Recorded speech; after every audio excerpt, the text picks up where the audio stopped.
I was able to stand on the main deck with a few other people while this was on and shelter under some of the overhanging, the steel upperworks of the ship, because there was shrapnel falling all over the harbour from the guns firing on the island and the guns firing from our own ships. So it's quite dangerous to stand out in the open. We would watch the searchlights. There would be searchlights from the shore and from some of the ships that would be locking on some of the aircraft. You could see all the tracer bullets going up through the beams of the searchlights or up through the sky. And so it was quite a fireworks show and very exciting. Not a situation you would choose to be in, but quite comforting to have all those guns on your side. Whilst we were there, we were called upon to make a few trips to Northern Africa and move some of the troops about that were there. We went to places like Algiers and a place named Bone, and there's a place called Djeli. There's a lot of little places along the coast of Africa which we called in. I can't remember them all. Bizerta, we took quite a few trips to Bizerta. And I remember going into a beach near Algiers. We were going to move some troops from there to Bizerta. And when we got there, we were able to moor reasonably near the shore. We were able to see through binoculars that they looked as if they were American troops. And I decided I'd go in for the trip and see how the craft were running and also have a stretch of my legs on the beach. So when we got the craft beached, the 7 craft that would carry a reasonable number of troops, there must have been a couple of 100 or so American troops with all their gear, their packs and rifles and whatever else they had with them, packed up in mounds on the sand. Beautiful sunny weather, typical Mediterranean, tranquil, lovely weather, blue sky, blue sea. The Mediterranean is a great place to be, even in wartime. And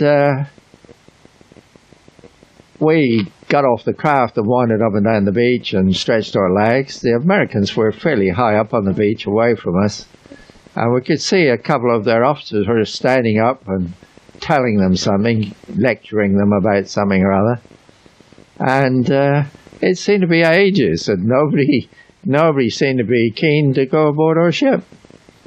Nothing happened. We thought they were never going to load their gear, but we were quite happy to be wandering up and down the beach and talking to each other. And then the officers started loading their gear. There was 3 or 4 officers of the American Army were picking up the gear, whether it was their own gear or some of the men's gear, I'm not quite sure, but they seemed to be working backwards and forwards, picking up stuff and putting it on our boats and going back and picking up on our boats. And all these Americans were still lying about amongst their gear, smoking and chatting, well away from us. We didn't know what the hell they were saying. But after a while, 1 or 2 of the Americans, soldiers, started helping their men, their officers rather, and eventually they loaded the gear, and we got them on the ship. They seemed to be probably new arrivals from America or something. They were very lackadaisical and in no hurry to go aboard a British ship and landing craft. They were trying to put the war off as long as they could, I think. we took them along to Bizerta. And of course, Bizerta has a lake, which I think they call Lake Bizerta. And it's quite a large anchorage. And there were a lot of ships gathering there for Sicily, for the invasion. And this time we stayed there.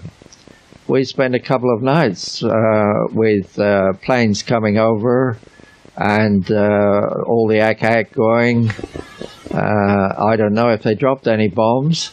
The thing I remember mainly about the air raids there is one poor lone plane being caught in the searchlights. It was like a little moth caught up in a candlelight, very white and tiny.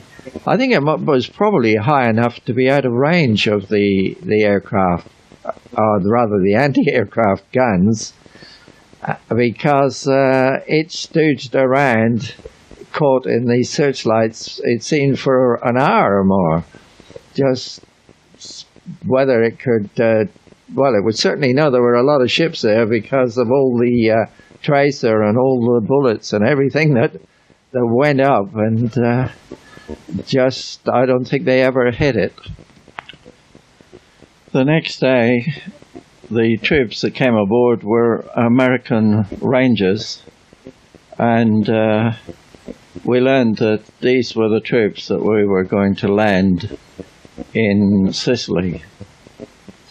The American Rangers were formed quite, well, I was going to say late in the war, but in 1942 in Ireland, the American authorities decided that they needed to have troops like the commandos, so they formed the Rangers. The fellow that formed them, or started out with them, was a Major Darby, an American major, and he used the commandos, used their training methods. He didn't sort of train them himself. He took them to the same schools in Scotland that the commandos went through, and it was quite an arduous training course up there. You could describe them as commando clones, really, but they were totally different to the commandos. If you had them aboard the ship, strikingly different, as I suppose you might well imagine. But nevertheless, they were very efficient fighting troops, and we had nothing but admiration for them. Among the American forces, the Rangers became known as Darby's Rangers, and he led them. He was a lieutenant colonel when he came aboard us in Bizerta, and it's sad to report that he died after the Salerno landings. It was a good while after, somewhere up in Italy, that he was killed. We thought a lot of these fellows. They were, as I said before, they were a volunteer force, and of course there were some killed in each of the operations that we did, and there was never a shortage of volunteers to take their place. Incidentally, the Rangers always referred to our ship as the Lucky Leo. Colonel Darby insisted that British landing ships and craft should be used by the Rangers. I think this must have been mainly because of the inexperience of the people who were operating the American landing craft. They'd just never been involved with the landing craft and were just straight out of Civvy Street, I think. the ships that they were using were really not very suitable for the job. It was strange having all the American voices all over the ship. It was only a day they were aboard, and the next day we were on our way to Sicily. The following is an extract taken from Time Life books. The Italian campaign. American war correspondent Ernie Pyle, reporting on the biggest amphibious operation in history, the invasion of Sicily, wrote, "There is no way of conveying the enormous size of that fleet. On the horizon it resembled a distant city, like a solid formation of uncountable structures blending together. Even to be part of it was frightening. I hope no American has to see its counterpart sailing against us." The invasion of Sicily involved 3,300 ships and 7 army divisions. That's 2 more than were at Normandy. We started out in this invasion fleet forming up on the 6th of July, and the invasion didn't take place till the 10th, the morning of the 10th. And there was a considerable convoy to form up, of course. Some of the ships that we met up with had journeyed all the way from Scotland to the Mediterranean in a direct journey to meet up with us and go as a convoy or an invasion fleet to Sicily.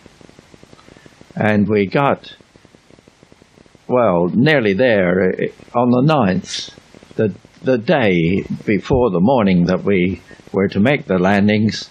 We had quite strong winds. They were 40 miles an hour. And of course, the Navy boys would just revel in that. It would be something that we were quite used to. The Army, not being used to being at sea and having no sea legs and queasy stomachs, of course, quite a lot of them were quite ill. And we travel very slowly, of course. We only do about 6 knots in these invasion convoys because of the slower, smaller craft. And some of the major landing craft, which are quite small compared to the ships, had a very rough time of it. We arrived off the south of Sicily in the dark. And normally we would have gone ashore there and landed in the dark. But instead of that, we hung around till daylight, and we were to make a frontal assault on a place called Gela. We were amused by, as daylight dawned, the carry-ons on one of the American ships, which was quite close to us. It had to use derricks to lift up its landing craft and swing them out over the side, drop them down to the water, one at a time. They were, of course, all floating on either side of the ship. So I think they were able to put 3 or 4 down in the water, 2 on each side at a time. But there were all sorts of yells and shouts from the ship that, you know, how the sound carries over the water. So we were quite horrified at what was going on. The landing craft, as they got off the ship empty, were chasing off from the ship and tearing round in a circle at what looked to be top speed, with the engines roaring away. And so you had a big circle of landing craft racing around. They had rope nets hanging over the side of the ship, and some of the craft would go in alongside these rope nets, and the troops would have to clamber down there with all their guns and bazookas and packs and everything, clambering down and hanging on by these rope nets, looking very precarious indeed, and getting into the boats. And then the boats would fill up and go back into the circle and go on chasing around and around in the circle. And we just watched this whole thing with the yelling and shouting that was going on aboard the ship. And eventually they were ready to make their landing. And of course all the Leopold had to do was to let its rangers into its boats before they lowered them. And we could lower all the boats together, 4 on each side. And they would all unhook from the cables that lowered them, and away they would go into the beach. So now we knew why the Americans always favoured and insisted on being landed in British landing craft. We had to make 2 runs in with troops, and we had a few shots fired at our blokes while they were doing it, but that was that. We just left them. They had quite a rough time after we left, I believe.